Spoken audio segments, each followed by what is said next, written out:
Now, another aspect of animation in the mind is something that I find sort of fascinating and I think will become even more apparent and challenging in the decade ahead, and that is the concept of the uncanny valley. I'm sort of curious, is that a familiar concept to folks?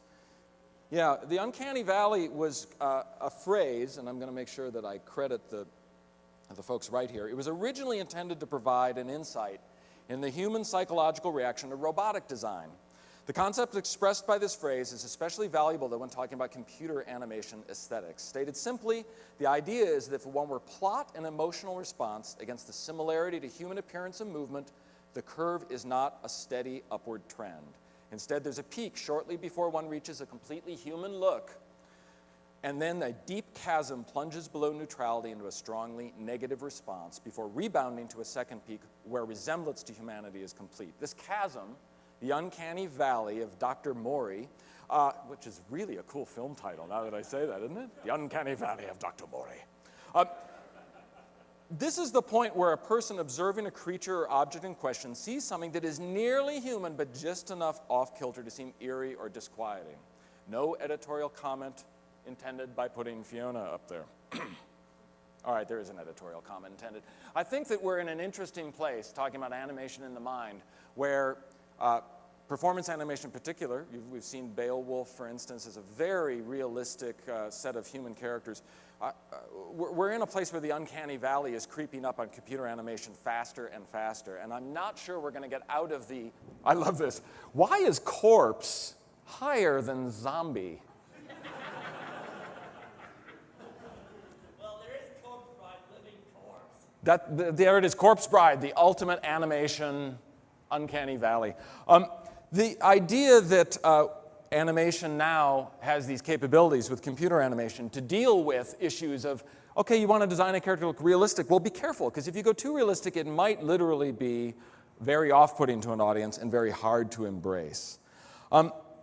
Let's leave this section on animation in the mind and move to a much more practical realm, animation in the movies. And by in the movies, we're going to talk about the experience of taking this sort of creative process of animation, this mental process of animation with some of the fears and some of the things that are interesting and successful, and how do you turn all of that into the actual manufacture of a feature film.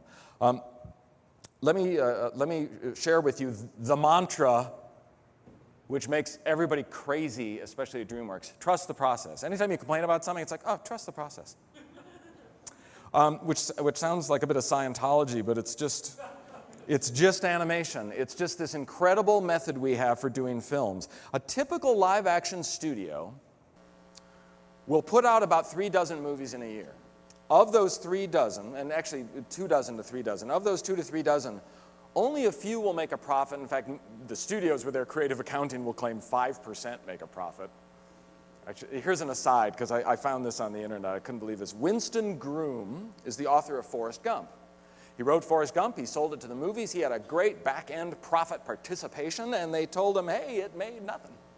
Nothing, really. $400 million box office, but it's actually not turned a profit. Okay, well, $350 million to be exact. I cite my expert reference. The problem is then they wanted to make a sequel to it, and they went back to Winston, and his quote is glorious. He said, I refuse to sell the screenplay rights to the novel sequel. I simply cannot in good conscience allow that much money to be wasted again on a failure.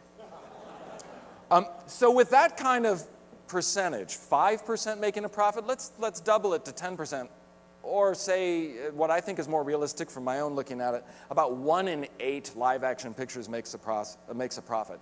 Frankly, animation cannot sustain that. We cannot spend 4 years making a movie only to have 1 hit every 32 years. It just doesn't work.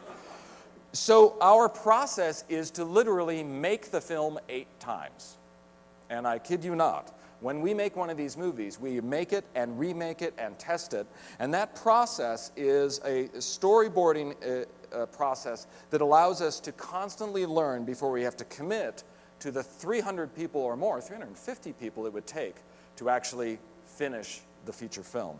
So I work with a crew of as little as 12 and as many as 50 for a couple of years before we actually start bringing people on to make it. Now, The biggest reason this is helpful to us is you're getting the distance from your picture, you can watch it, and you can guard yourself against my favorite phrase, the epiphanaut. We've all had them. It really felt like a good idea. Not so much. Just didn't pan out. So by constantly making and remaking the animation, we get this opportunity to test it out. Now, first we're going to talk about storyboarding in animation. And storyboarding is a bit of a sacred art in animation. It's brutal. Before anybody says they want to be a storyboard artist in animation, I have to tell you the road is rocky and it is filled with horror.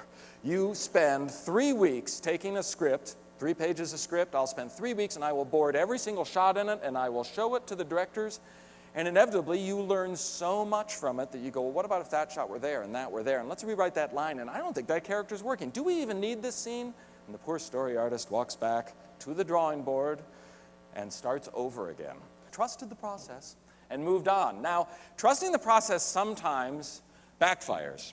And if you've seen Over the Hedge, you know we have an ending of the picture which we call hammy time, in which our very hyperactive squirrel, voiced by Steve Carell, drinks a soda, and the caffeine does things to physics that are impossible and basically accelerates him to some Einsteinian space continuum thing.